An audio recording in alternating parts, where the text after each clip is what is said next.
Bismillahirrahmanirrahim. Assalamualaikum warahmatullahi wabarakatuh.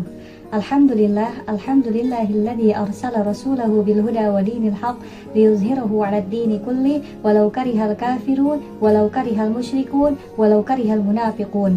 Asyhadu an la ilaha illallah wa asyhadu anna Muhammadan 'abduhu wa rasuluh, amma ba'd. Alhamdulillah, marilah kita panjatkan puji serta syukur kehadirat Allah Subhanahu wa taala yang telah memberikan kita banyak nikmat sehingga akhirnya kita bisa bertemu kembali dengan bulan suci Ramadan di tahun ini. Salawat serta salam semoga selalu tercurahkan kepada baginda Nabi besar kita Nabi Muhammad sallallahu alaihi wasallam, kepada para keluarganya, sahabatnya dan umat-umatnya yang senantiasa setia menuntun sunnah-sunnahnya. Sahabat santri, ikhwani wa akhwati rahimanillah wa iyyakum jami'a. Tidak sedikit orang yang diberi kesempatan oleh Allah Subhanahu wa taala untuk bisa bertemu kembali dengan bulan suci Ramadan. Dan tidak sedikit orang yang diberi kesempatan tersebut bisa memanfaatkan karunia tersebut dengan sebaik-baiknya. Bahkan tidak sedikit orang yang menyia-nyiakan karunia tersebut. Dan tidak sedikit pula orang yang bahkan gagal memperoleh pahala yang melimpah ruah di bulan suci Ramadan ini. Nabi Muhammad SAW bersabda dalam hadis yang diriwayatkan oleh Imam Ibnu Majah dan telah dinyatakan sahih oleh Imam Al-Hakim, rubba sha'imin hazzuhu min syiyamihil ju' wal 'atash. Rubba sha'imin yang artinya betapa banyak orang yang berpuasa. Nah, artinya jenis manusia yang berpuasa dan gagal itu tidak sedikit. Maka kita perlu waspada, apakah kita termasuk orang-orang yang gagal? Na'udzubillah. Hanya sekadar rasa khawatir itu tidak cukup, maka kita perlu adanya upaya untuk menghindari kegagalan tersebut. Seandainya Ramadan tahun lalu kita belum maksimal, maka Ramadan tahun ini kita harus maksimalkan.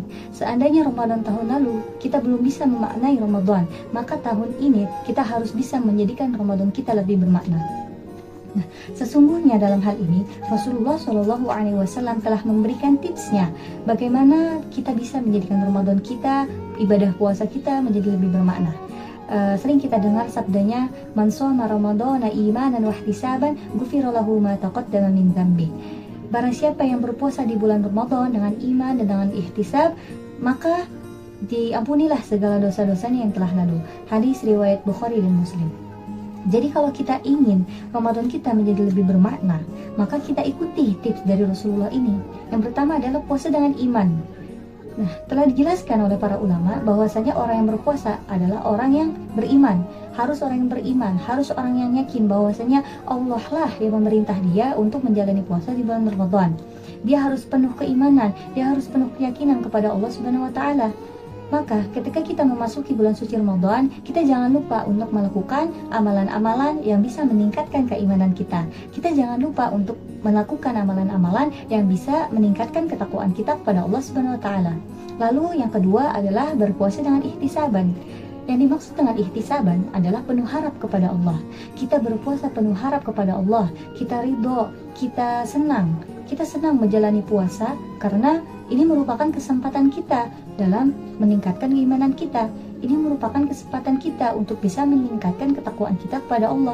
Dan ini merupakan kesempatan kita untuk bisa menguatkan akidah kita, untuk bisa menguatkan tauhid kita. Jadi konsepnya adalah kita hanya mau diperintah, kita hanya mau beribadah, dan kita hanya mau dilarang-larang hanya oleh Allah Subhanahu wa taala semata. Nah, dua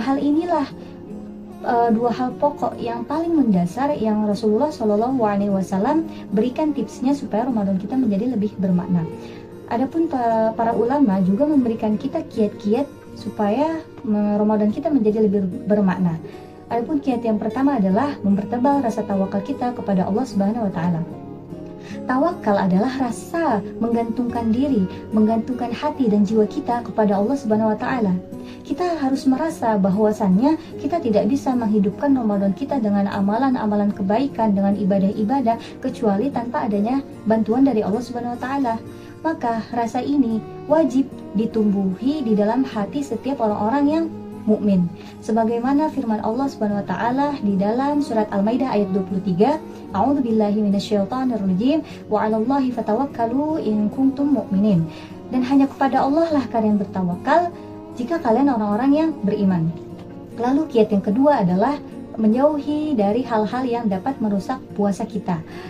Nah, Nabi Muhammad SAW bersabda dalam hadis yang diriwayatkan oleh Imam Bukhari, "Man lam yada' qaula zuri wal amala bih falaysa lillahi haja fi ayyada'a ta'amahu wa syarabah."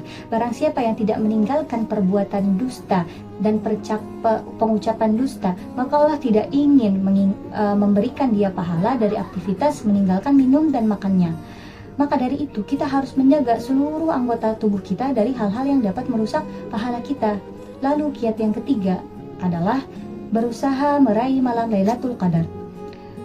Walaupun kita tidak tahu kapan datangnya malam Lailatul Qadar, tapi Rasulullah SAW telah bersabda dalam hadis yang telah diriwayatkan oleh Imam Bukhari, "Taharraw Lailatul Qadri fil witri minal ashril awakhir fi Ramadan." Carilah malam Lailatul Qadar pada malam ganjil 10 malam terakhir Ramadan. Nah, alangkah sempurnanya kita bisa memaknai Ramadan kita jika kita bisa mendapatkan malam Lailatul Qadar. Karena apa? Lailatul Qadri khairum min alfi syahr. Malam Lailatul Qadar adalah malam lebih baik daripada 1000 bulan. Masya Allah, jika kita bisa mendapatkan malam Lailatul Qadar, kita bisa mendapatkan kebaikan beribadah selama 83 tahun 4 bulan. Coba kita bayangkan, Masya Allah. Maka dari itu teman-teman, marilah kita memperbaiki Ramadan kita tahun ini menjadi lebih baik. Mari kita memaknai Ramadan kita tahun ini menjadi lebih bermakna dengan mengikuti apa yang sudah Rasulullah anjurkan dan sudah dianjurkan oleh para ulama, yaitu berpuasa dengan iman, berpuasa dengan ihtisaban, mempertebal rasa tawakal kita, menjauhi dari hal-hal yang dapat merusak puasa, dan berusaha meraih malam Lailatul Qadar. Wallahu a'lam bishawab. Semoga Ramadan kita tahun ini bisa menjadi Ramadan yang lebih bermakna dan kita bisa menjadikan ibadah-ibadah kita juga menjadi lebih bermakna lagi. Akhirul kalam, mohon maaf jika ada salah kata. Wabillahi taufiq wal hidayah. Wassalamualaikum warahmatullahi wabarakatuh.